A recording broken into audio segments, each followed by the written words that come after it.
ചെറിയ മീനുകൾ ദഹനക്കേട് മുതൽ ക്യാൻസറിന് വരെ കാരണമായേക്കാം. മലയാളികൾക്ക് മുന്നറിയിപ്പ് നൽകി വിദഗ്ധർ. കൊച്ചി അറബിക്കടലിൽ മറിഞ്ഞ MSC എൽസ 3 എന്ന കപ്പലിൽ നിന്ന് കടലിലൂടെ ഒഴുകി നടക്കുന്ന കണ്ടെയ്നറുകൾ വിചാരിച്ചതിലും വലിയ അപകടം ഭാവിയിലുണ്ടാക്കിയേക്കാം. കടലിലേക്ക് മുങ്ങിയ കണ്ടെയ്നറുകളിലുള്ള സാധനങ്ങൾ മത്സ്യം കഴിക്കുന്നതിന് പ്രശ്നമാണെന്നതാണ് ജനങ്ങളുടെ പ്രധാന സംശയം. കണ്ടെയ്നറുകളിലെ എണ്ണകളിലെ വിഷപദാർത്ഥമായ PAH എന്ന വസ്തുവിൻ്റെ സാന്നിധ്യം ക്യാൻസറിന് കാരണമാകുമെന്നാണ് വിദഗ്ധർ അഭിപ്രായപ്പെടുന്നത്. മറൈൻ ഗ്യാസ് ഓയിലിന് ഉള്ളിൽ PAH സാന്നിധ്യമുണ്ട്.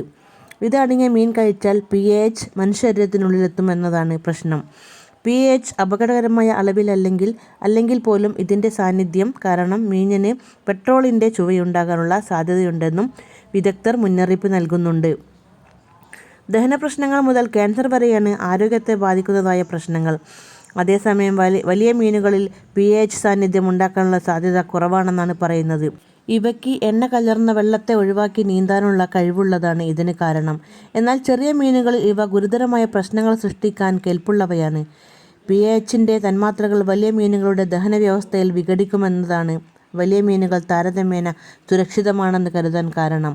ചെമ്മീൻ ഉൾപ്പെടെയുള്ള മീനുകൾ കൂടുതൽ വിഷം ബാധിക്കാൻ സാധ്യതയുള്ളവയാണെന്നും കണക്കാക്കപ്പെടുന്നു. എന്നാൽ വലിയ മീനുകൾ ആണെങ്കിൽ പോലും നന്നായി പാകം ചെയ്ത് കഴിക്കുന്നതായിരിക്കും ഇപ്പോഴത്തെ സാഹചര്യത്തിൽ ആരോഗ്യത്തിന് നല്ലതെന്നും മുന്നറിയിപ്പിൽ പറയുന്നുണ്ട്. മറൈൻ ഗ്യാസ് ഓയിൽ പെട്ടെന്ന് ബാഷ്പീകരിച്ചു പോകുമെന്നതിനാൽ അധികകാലം ഈ ഭീഷണി തുടരില്ലെന്നാണ് പ്രതീക്ഷിക്കപ്പെടുന്നതെന്നും വിദഗ്ധർ അഭിപ്രായപ്പെടുന്നു. കയറ്റുമതിക്കും പ്രതിസന്ധി.